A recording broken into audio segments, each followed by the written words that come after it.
गुरुनाथ निंबाळे माझ्या धर्मपत्नी सौ रामेश्वरी गुरुनाथ निंबाळे यांची आज प्रभाग क्रमांक 8 ब आणि क मधून ओपन महिलाच्या सर्व जो आहे त्या ठिकाणी मी दोन्ही ठिकाणी अपक्ष म्हणून उमेदवारी दाखल केलेली आहे। आम्ही गेल्या 25 वर्षापासून भारतीय जनता पार्टीचा निष्ठावंत कार्यकर्ता, भारतीय जनता पार्टीचा पदाधिकारी, मंडल अध्यक्ष, प्रभाग अध्यक्ष, वार्ड अध्यक्ष पासून मी या ठिकाणी काम करत असतो। पण या ठिकाणी ज्यांनी प्रभागातच फिरले नाहीत अशा लोकांना या ठिकाणी भारतीय जनता पार्टीने तिकीट दिलेले आहे। म्हणूनच आम्ही आज निर्णय घेतलेला आहे की अपक्ष लढवायचं आणि आज मी गेलेल्या 25 वर्षाच्या कार्याच्या जोरावर अपक्ष उमेदवारी दाखल केलेली आहे आणि विजय सुद्धा होणार याची या ठिकाणी मला स्वार्थ अभिमान आहे। आणि येणाऱ्या महापालिकेत कमीत कमी 25 अपक्ष उमेदवार असेल आणि अपक्षांचा महापौर असेल आज या ठिकाणी मी ठासून सांगेन। आपण केलेल्या कामामध्ये कुठला ठोस पुरावा आपण सांगू शकाल का? तुम्ही तुमच्या प्रभागामध्ये हे काम केलं?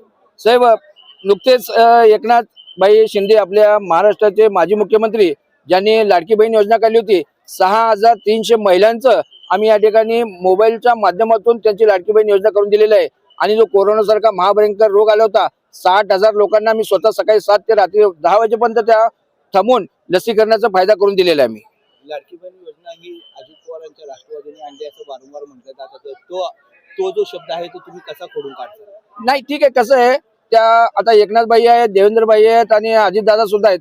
आता तिघे एकत्र असल्यामुळे आता ते म्हणणारच, कारण कसं असतंय, राजकारण हा जो इलेक्शन आले की म्हणतात मी केलं म्हणतात, ठीक आहे, आता त्यांचा वैयक्तिक प्रश्न आहे। आपण ठीक आहे, आपण काय करू की तुम्ही भांडत बसा, पण आमच्या महाराष्ट्रातील लाडकी बहिणींना त्याचा फायदा झाला, आम्हाला त्याचा अभिमान आहे। निवडणूक लढण्यासाठी इच्छुक आहात का परत माघार घेणार आहात? नाही, आज 100% सांगतो, मी 16 तारखेला सुद्धा तुम्हाला भेटेन आणि विजय घोषित म्हणून मी भेटणार आहे। मी माघारी घेणार नाही आहे। आजपासून माझा मोबाईल स्विच ऑफ राहील 3 तारखेपर्यंत।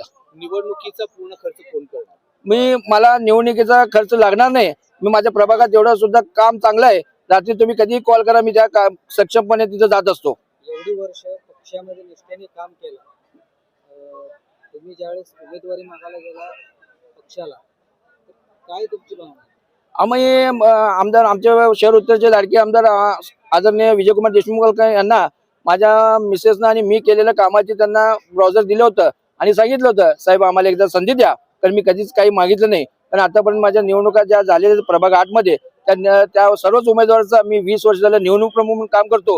म्हणून मला इलेक्शन म्हणजे निवडणूक हा सहजच आहे, कारण जनतेपर्यंत कसं पोहोचायचं हे मला खूप माहिती आहे आणि जनता माझ्यावर विश्वास ठेवून मला यंदाच्या इलेक्शन मध्ये माझ्या मिसेसला निवडून देईल, मला 100% खात्री आहे। काय म्हणताल, पहिल्याची भारतीय जनता पार्टी आणि आताच्या भारतीय जनता पार्टीमध्ये तुम्हाला काय असं वेगळा फरक जाणवला?